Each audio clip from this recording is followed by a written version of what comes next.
Hi, I'm your host, Larissa Worstiak.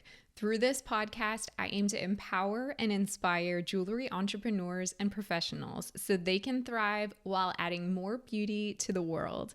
I'm passionate about digital marketing for jewelry brands, and I'm excited to share my passion with you. As we all know, jewelry is joy, so I'll gladly seize any opportunity to talk about it. This is episode 150, and today I'm going to discuss some last minute optimization tactics if you're planning on participating in Black Friday, Small Business Saturday, Cyber Monday, and Giving Tuesday weekend, which I'll refer to in this episode as the commonly used acronym BFCM. If you're in the camp of wanting to offer your customers a special treat ahead of the holidays, or just want to throw your brand name in the hat of participating in the holiday spirit, then this episode is for you. Of course, there's a lot of preparation and planning involved to get to BFCM successfully, and most of that logistical stuff, including planning out how and when you can fulfill orders, should have been executed already. This episode is all about the last minute things you can do to make sure you're in tip-top shape and ready to roll so customers aren't abandoning their carts or changing their minds. But before we get to the solid gold of this episode, I'd like to take a moment to remind you that this podcast has both an audio and video component. So you can either listen on your favorite podcast platform or watch on YouTube by searching Joy Joya. I love creating this content as my act of service to you, my awesome listeners, and you can support the podcast for free by taking the time not only to subscribe, but also to leave a rating and review on iTunes, which helps other jewelry dreamers find me too. Also, as a side note, I'm giving away 6 Amazon gift cards, 4 $25 ones, 1 $50 one, and 1 $100 one. To enter to win one of these gift cards, just visit joyjoya.com/survey and please complete a 10-question survey about this podcast. That's it. Just visit joyjoya.com/survey and tell me your thoughts about your listening or viewing experience. Then you'll be in the running, and I will really appreciate your insights and feedback. Let's discuss some recent news related to jewelry or marketing. Each week, I share my thoughts about 3 relevant articles, and you can get those links by visiting joyjoya.com/signup. Once you're on the VIP list, you'll receive our weekly digest filled with new episode announcements. According to an article from MediaPost, Signet Jewelers is trying to work its way into the try-at-home jewelry space by launching a new program with their Vera Wang engagement ring styles. The new service that they're offering costs $200 and covers a kit that includes 3 center stone settings, 3 ring mountings, a ring sizer, and bands in both rose and gold tones. Customers get to try the rings for 7 days before making the return. With this new service, Signet is really trying to demonstrate that they're on the forefront of how consumers want to shop with all the convenience of technology.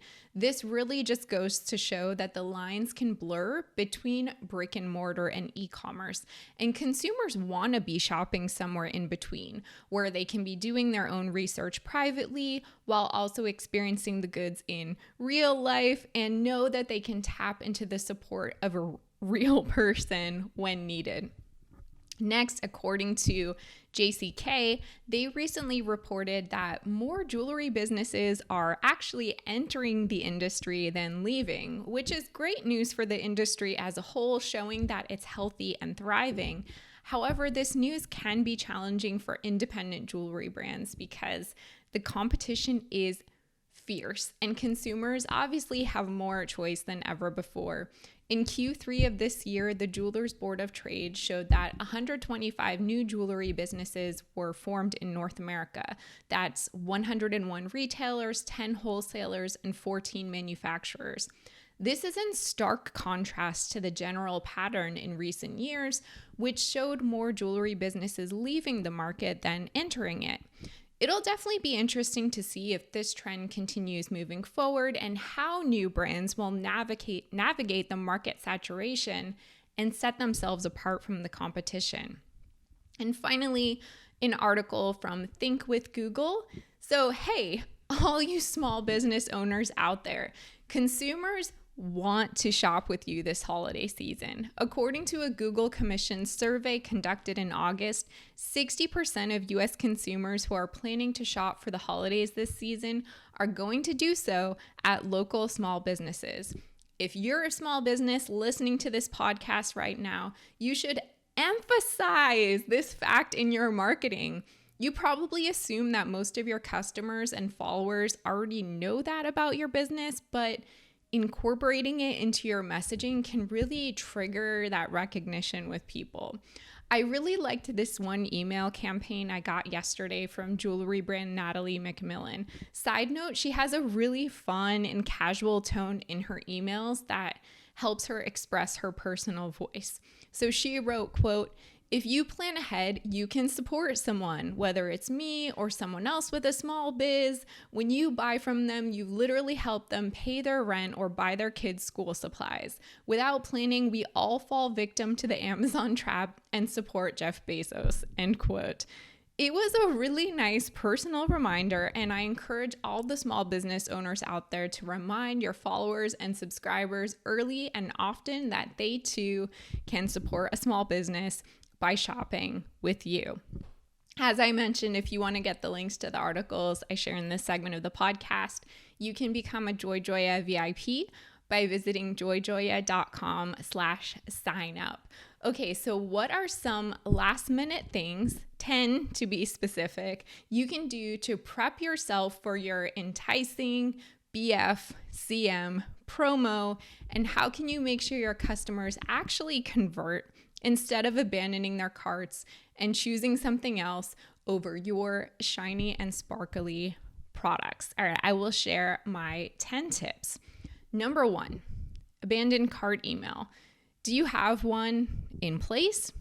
A lot of brands do. If you're on a Shopify store, Shopify has a pre-built abandoned cart email. But when was the last time you actually tested or looked at your abandoned cart email? I bet it's been a while, and I don't blame you. It's easy to forget about those email automations.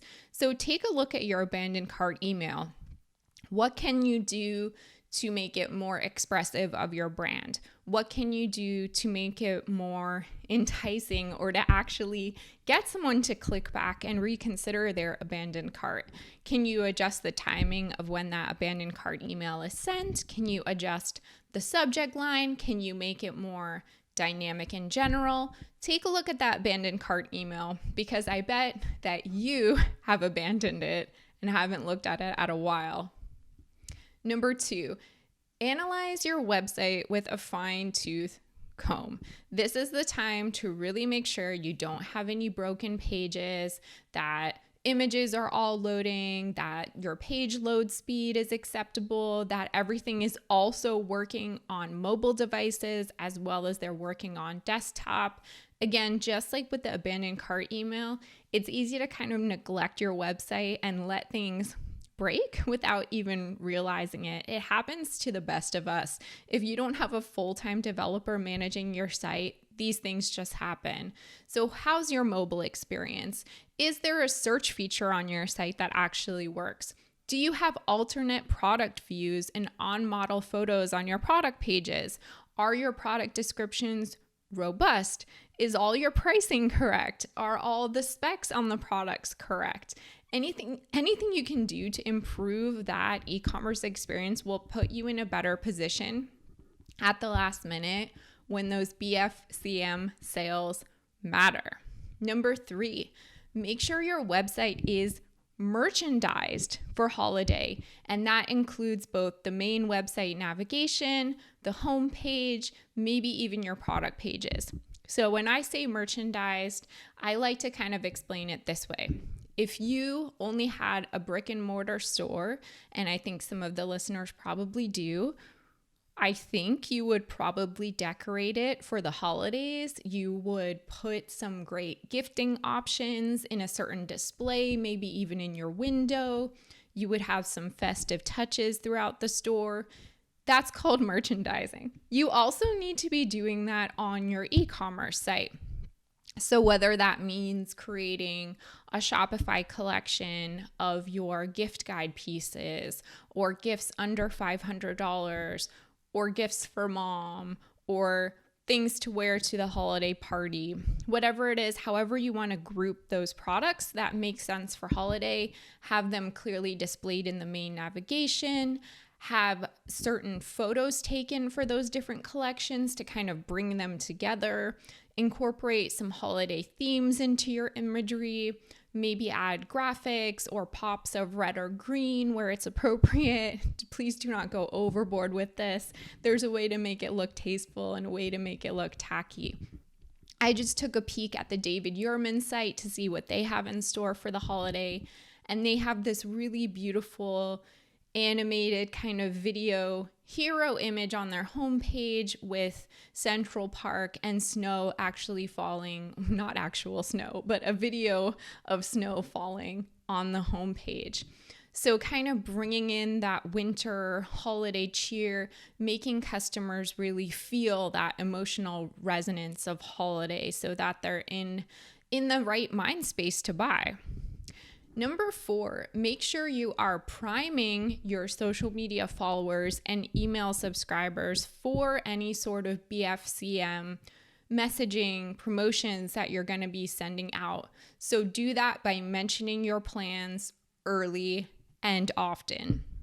You may even want to consider including some kind of countdown timer in a preview email, on your Instagram stories, even on your website, to kind of create a sense of anticipation and to get people ready. And maybe they will even mark their calendars to remember to shop from you so that they don't forget. I know I've gotten a few preview emails and even postcards from brands that I really like about when their sales are going to be starting in November, and I didn't want to forget, so I even made calendar reminders for myself.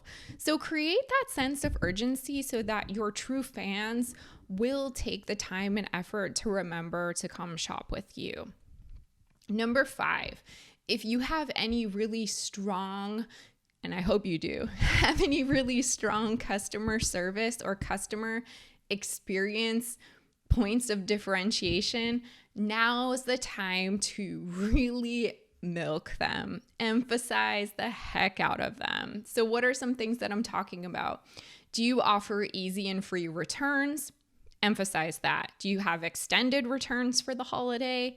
Emphasize that. Do you have beautiful holiday packaging? Boom, make sure people know about that. Can you ship with gift wrap and a gift card? Make sure you're telling people that. Do you have fast and free shipping? Yes, make that front and center. Can your customers pay in installments? Heck yes, tell people about that. Anything that will make your customers' life easier, especially at this honestly very stressful time of year, that's gotta be noted and communicated in your messaging. And also, make sure all your customer service policies are clear so that if someone is concerned or they're nervous about ordering from you, they can easily find an answer to something in an FAQ or on a product page. And speaking of product pages, make sure all of these great incentives are emphasized right on the product page. So if you have free shipping and free returns, make sure that is clear on every product page, even next to the add to cart button. It's just another layer of something that will inspire confidence in the customer so that they're not abandoning their cart. You don't want to make your customer doubt the purchase for even a moment. You want to keep them moving forward in the journey. Number 6, make and share that holiday gift guide if you haven't already. I really think everyone should have a holiday gift guide. Again, as I mentioned, this time of year can be very stressful for people. I know I'm struggling to try to figure out what to buy people. And it's not that I don't care or that I don't know them, but it's just that my mind is so jammed up with so many things all the time that it's hard to wrap my head around any detail. And I think a lot of people feel that way. So a holiday gift guide can really offer suggestions, maybe make someone think of a person that they weren't going to shop for, but then they see something that they know that person will love. It's a must, and it can be a central anchor point for your content so that you can pull from it for your other marketing materials. You can share it in an email campaign or on social media. Definitely get that gift guide put together if you haven't already. Number 7, test your own e-commerce checkout process. You may need to place some test orders or have a friend or family member do a fake checkout. Does anything feel confusing in that checkout process or even slow? Are there too many steps? Are there any snags? Especially test this process on a mobile device. Number 8, if you don't already do this with your email marketing strategy, you want to make sure that you resend emails to people who don't open them. At this time of year, we're getting so many emails. People are distracted, overwhelmed. They're missing things. They're just deleting things. They're like, oh my goodness, too many emails. But if you resend to people who don't open, maybe you tweak the subject line just a little bit, you can potentially catch them at the right time and maybe stand out from the noise, or maybe something about the new subject line resonates with them a little more than the previous subject line did. So don't just give up and say, nobody opened my email. Resend it to people who didn't open, and I guarantee you at least some of those people will open it the second time you send it. You may even want to have different sets of emails, so segmenting out people who click or who spend time on the website, and maybe send them a follow-up that re-emphasizes great gift ideas or even self-gifting purchases, just to really remind them that you are available and you are ready to ship and you are ready to bring some sparkle and dazzle and holiday cheer into someone's life. Number 9, emphasize a sense of urgency. So, of course, if you're doing a promotion for BFCM, that's only going to be for a limited time. Maybe it's going to be for a day. Maybe it's going to be for the whole weekend. Maybe it's going to have a different time frame. Whatever it is, you really want people to know when the promotion ends. And this is another good place to do a countdown, have a countdown timer on your website, share a countdown timer in your emails, because time passes super quickly and few days might go by and people might think, oh, dang, I meant to buy that, but now the promo's over and I would have rather purchased this at this price, or I would have rather have taken advantage of this promotion or whatever it is.